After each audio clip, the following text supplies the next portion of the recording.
September 1, 1939. The world stood on the edge of chaos.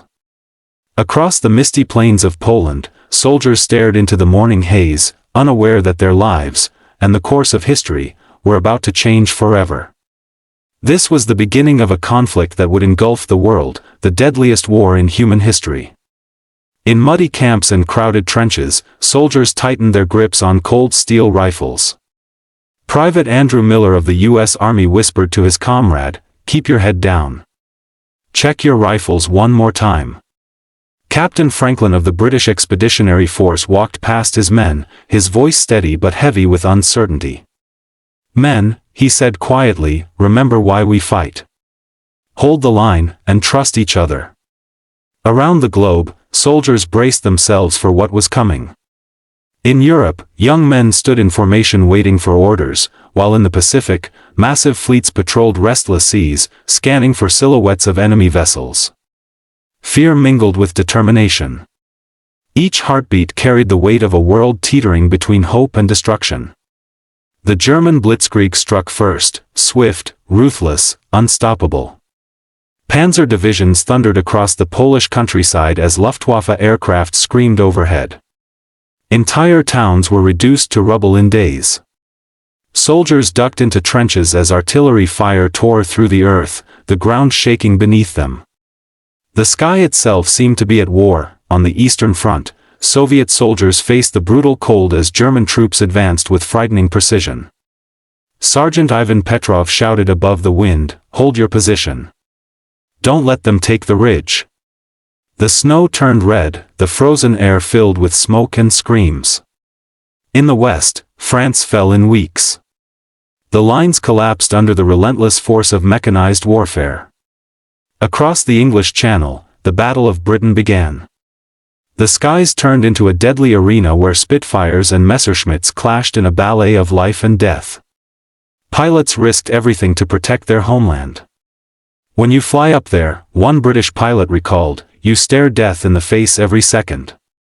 But you don't think of fear, you think of who's below, counting on you."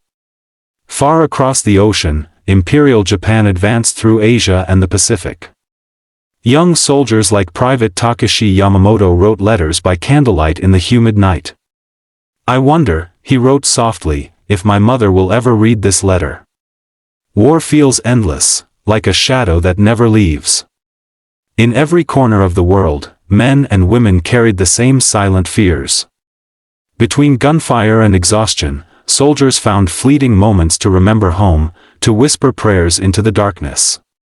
They didn't fight only for flags or orders, they fought for survival, for the faces waiting for them, for the chance to see another dawn. As 1940 turned to 1941, the world had changed beyond recognition. Smoke rose over Europe, cities burned, and the oceans became graveyards for ships and men alike. Yet amidst the fear and chaos, humanity endured. The will to fight, to hope, and to live, burned stronger than the fire around them. And though they couldn't see it then, the worst was yet to come. By 1942, the tides of war began to shift. The world had grown darker, the losses deeper, and the skies thicker with smoke. In the vast Pacific Ocean, steel giants faced each other in the Battle of Midway, a moment that would change everything. American pilots, tense and determined, soared through the clouds toward the Japanese fleet below. Commander James Harrison's voice cut through the radio static, "All pilots, dive in now. Hit the carriers before they can respond." The roar of engines drowned out fear. Bombs fell in slow arcs before erupting into pillars of fire. Flames consumed the decks as sailors ran through chaos, their silhouettes swallowed by smoke. The sea became a graveyard of courage, a symbol of how strategy and sacrifice could shift the balance of a world at war. Far away, on the frozen Eastern Front, the city of Stalingrad stood in ruins, its streets buried beneath rubble, its people clinging to life. Every house, every brick became a fortress.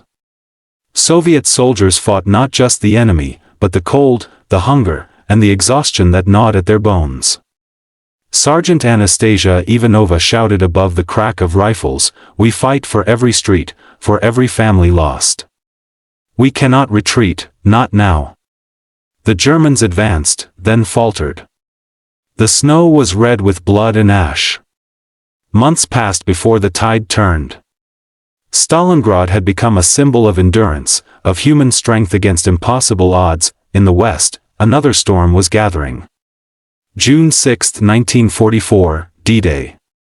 The grey dawn broke over the beaches of Normandy as thousands of Allied soldiers prepared to land under the enemy's guns.